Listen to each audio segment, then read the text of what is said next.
სახელიდან მამისათა და ძისათა და სულისა წმინდისათა ამინ. სიტყვად გმულის წმინდათა შორის მამისა ჩვენისა ლუკა ირიმელის. ნაინელი ქვრივის ძის აღდგენა. გონებით შორეულ ძველ პალესტინაში გადავიმოსვით და მივადგეთ ქალაქ ნაინს. აქ ენით განუყოფელი სანახაობა დავხვდეთ. დავინახავთ ხალხის უზარმაზარ გროვას, რომელიც მოციქულებთან ერთად თან ახლავს უფალ იესო ქრისტეს. რამე თუ მას ხალხი მუდამ უკან დაჰყურებდა, რომელსაც მისი ღვთაებრივი სწავლება და მის მიერ აღსრულებული სასწაულები იძლევა. ქალაქის კანეპიდან სამგროვიარო სურაღ მოემართება. საბრალო ქვრივის ერთადერთ ვაჟს დასამართად მიასვენებდა. უბედურ დედას გული ებრიჯება. მოთქვამს და გოდებს გუნდგეშო დარჩება. უბოს მისი ნაცნობით იუდეველები მიხვდებიან და მასთან ერთად ფრითინებენ. უფალი უეცრად სვლას აჩერებს. იგი გარდაცვლილი სარეცელს უახლოვდება. საკეთს ხელით ეხება და წარმოქმნის. ჭაბუკო გეუბნები ალექი. გარდაცვლილი საკეთზე წამოჯდება და განსვიფრებული იყურება ირგვლივ. დამთხარ ხალხს გული შეუქანდა და აღმოხდა. დიდი წინასწარმეტყელი ჩადგა ჩვენ შორის და ღმერთმა თავისი ერი მოინახა. ეს უფალ იესოს ერთ-ერთი უდიდესი სასწაული გახდა. იცით რომ არა მხოლოდ ნაინელი ქვრივის ვაჟი უფალმა სინაგოგის მთავრის იაიროსის ასულიც აღადგინა მკვდრეთი, მაგრამ ყველაზე სასწაულებრივი 4 დღის მკვდარი ლაზარეს აღდგინება იყო, რომელსაც მისი დის მართას თქმით უკვე გახსნის სუნი აზდიოდა. კუბოდან წამოდგა სახოვებში გახურული ლაზარე, განსვიფრებული ხალხი შედგა. რისთვის აღასრულებდა უფალი ამ გამოუგნებელ სასწაულებს, რატომ აღადგენდა მკვდრებს. დღევანდელ სახარებაში მოისმინეთ, რომ უფალს შეებრალა უბედური ქვრივი, ხოლო ლაზარეს სიკვდილმა იგი დაამძვრა, ხოლო მისი დების მოთქმა გოდებამ და მათ დასამშვიდებლად მოსული იუდეველების ტირილმა მას წრემლიც კი მოუყვა. ამრიგად უფალს მოწყალების, სიყვარულისა და თანაგრძნობის განცდა მკვდრების აღდგინების კერტვისკენ. მიზეზი მხოლოდ ეს იყო? არა. სამყაროს უდიდესი სასწაულები ისრაელი ერის რწმენაში გამტკიცებისათვის, მათი გულების ღვთისაკენ მიბრუნებისათვის იყო საჭირო. თუმცა არც ეს არის საკმარისი. არსებობს უფალ იესო ქრისტეს მიერ მკვდრების აღდგინების მესამე მნიშვნელოვანი მიზეზიც. იერუსალიმში უფლის დიდებით შესვლის დღესასწაულის ტორბაში ასეც ითქვებს ვისმე: ყოველთა აღდგომასა პირველ ვნებისა შენისასა მოასწავებთ. ამისთვისცა მეგობარი შენი ლაზარე მკვდრეთით აღადგინე ქრისტე ღმერთო. ყოველთა აღდგომასა მოასწავებთ. რას ნიშნავს ეს?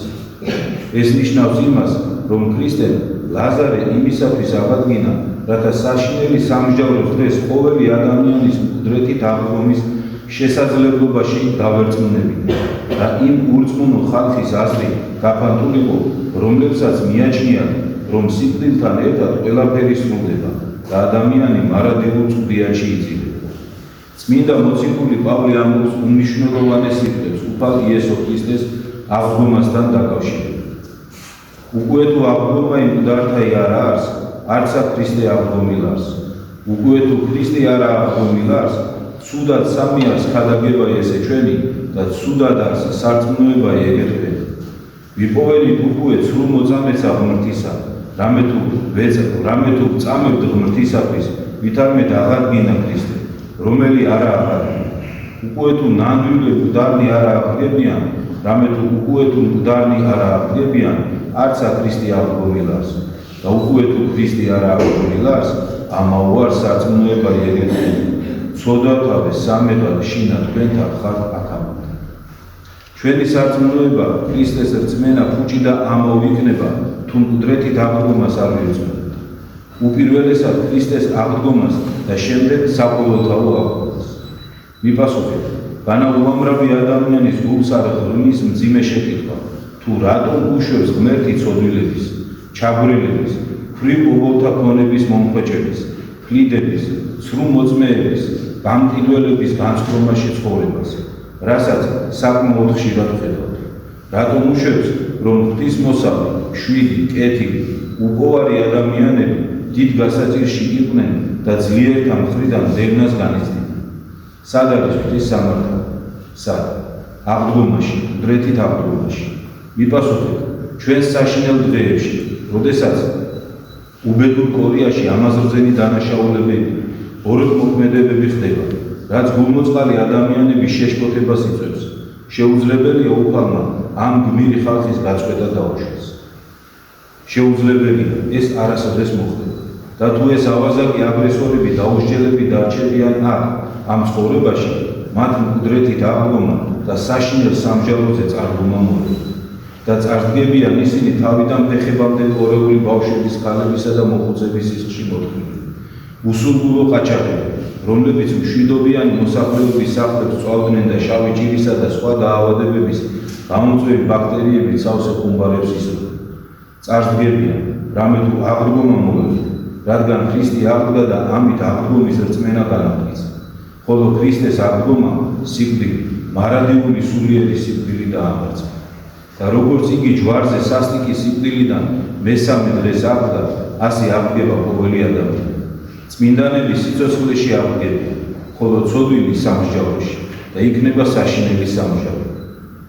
ყველა უბედური, ტანჯული, ქრისტესათვის დევნილი, საზღაურად სამოთხის ნეტარებას მიიღებს. საზღაურს ის წყეუნიც მიიღებენ, რომლებიც ქრისტეს კანონებს ეწინააღმდეგებოდნენ და ყველგან სატანურ ზიზღს თესავდნენ. ისინიც აღდგებიან და მაცხოვრის ბაგეთაგან მოისმენენ, წარვედი ჩემგან წყეუნ უცეცხლსამა საუკუნესა, რომელი გამზადებულ უგარს ეშმაკისათვის და ანგელოზთა მისთათვის. ამინ. შეგვეციოს წმინდა ლუკა ყირიმელი, ხომანოვი და მათი ლოცვის მღვდელმა განამტკიცოს ჩვენში აღდგომის რწმენა. როგორც ლუკა ყირიმელმა მითხრა, ეს არის საფუძველი და საფუძველი ჩვენი რწმენის.